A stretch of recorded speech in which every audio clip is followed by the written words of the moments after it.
The morning of August 8th, 1588, dawns with the heavy scent of salt spray and imminent violence. The English Channel is churning, hosting the largest assembly of naval firepower the world has ever seen. The Spanish Armada, an unstoppable wall of wood and iron, is poised to crush the English resistance and reshape the map of Europe. But history is about to suffer a catastrophic glitch. Drifting through the morning mist isn't a galleon, nor is it anything a 16th century sailor could even comprehend. It is an anomaly of gray steel, a 9,000-ton predator displaced from the year 2025. This is an Arleigh Burke-class guided missile destroyer, a machine of war that has stumbled backward through time into a fight it was never designed to witness. The question is no longer who will win the war for England. The question is what happens when a singular apex predator faces off against a flock of helpless prey. To understand the sheer scale of this mismatch, we have to look at the monster we've just introduced to the Renaissance. This destroyer weighs more than 100 of the enemy's ships combined. It doesn't rely on the fickleness of the wind. Instead, 4 massive gas turbines generate over 100,000 horsepower, propelling this steel titan through the water at speeds that defy the laws of physics as the Spanish know them. Its teeth are terrifying. A 5-inch naval gun sits on the bow, capable of hurling high-explosive judgment with computer-aided precision across 24 kilometers of ocean. Hidden beneath the deck are vertical launch cells packed with missiles that can strike targets over the horizon, and the Phalanx weapon system, a rotary cannon designed to shred supersonic threats, sits ready to saw through wood and bone like paper. But the true weapon isn't the gunpowder. It's the information.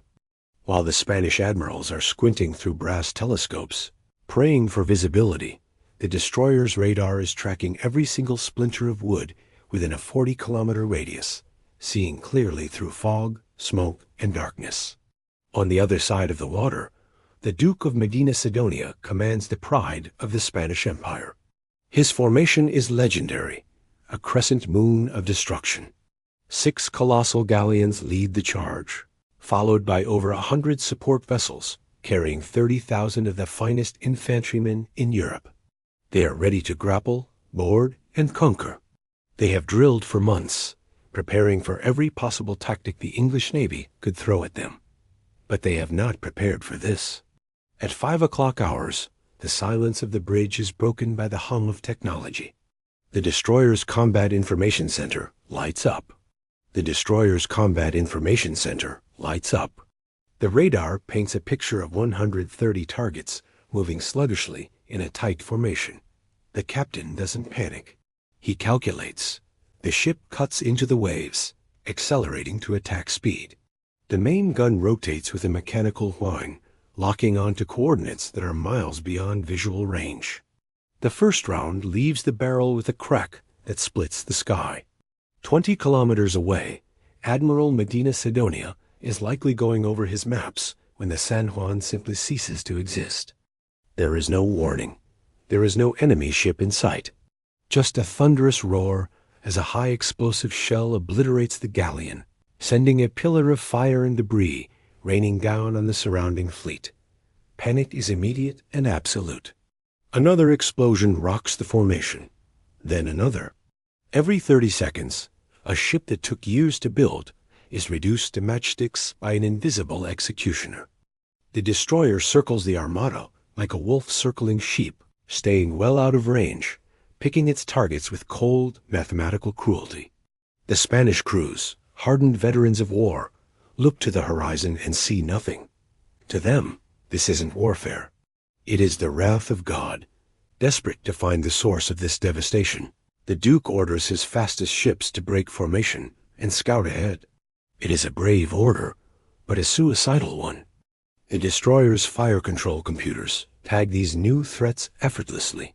8 shells arc through the air, and 8 ships are vaporized in rapid succession. The sound of their destruction rolls over the water like a grim drumbeat, signaling the end of an era. Chaos consumes the Armada. A disciplined crescent formation shatters. Captains scream contradictory orders.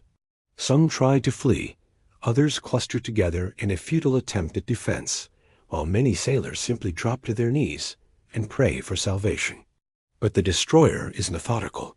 It targets the flagships to sever the chain of command, then the heavy hitters to remove any threat, and finally the troop transports to ensure no soldier ever sets foot on English soil.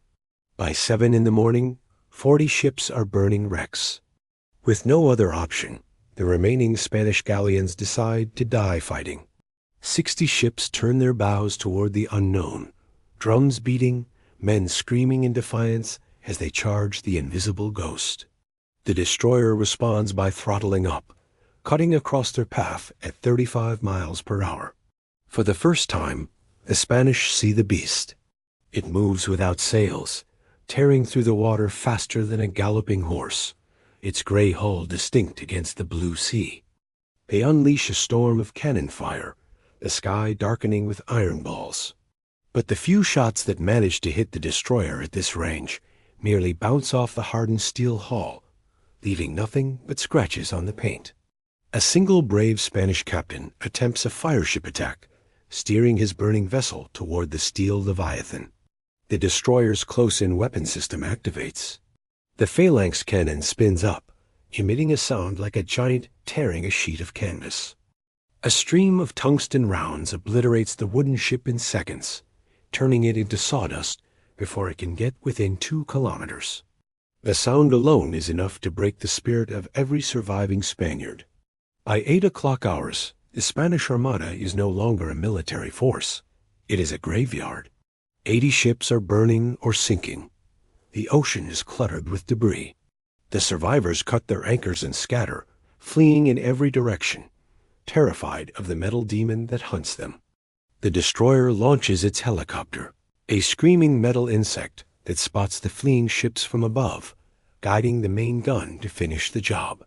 By noon, the most powerful naval force on Earth has been sent to the bottom of the channel. Only 3 small dispatch boats are spared, deliberately allowed to escape so they can carry the nightmare back to Spain. When these survivors reach King Philip II, their reports sound like the ravings of madmen. They speak of metal dragons, ships that move without wind, and thunder that kills from beyond the horizon. The king dies believing that heaven itself has turned against Spain. The destroyer anchors off the English coast, its mission complete, with magazines still half full. The Spanish Empire collapses, unable to defend its gold or its colonies. England rises to rule the waves 2 centuries ahead of schedule. History doesn't just turn a page.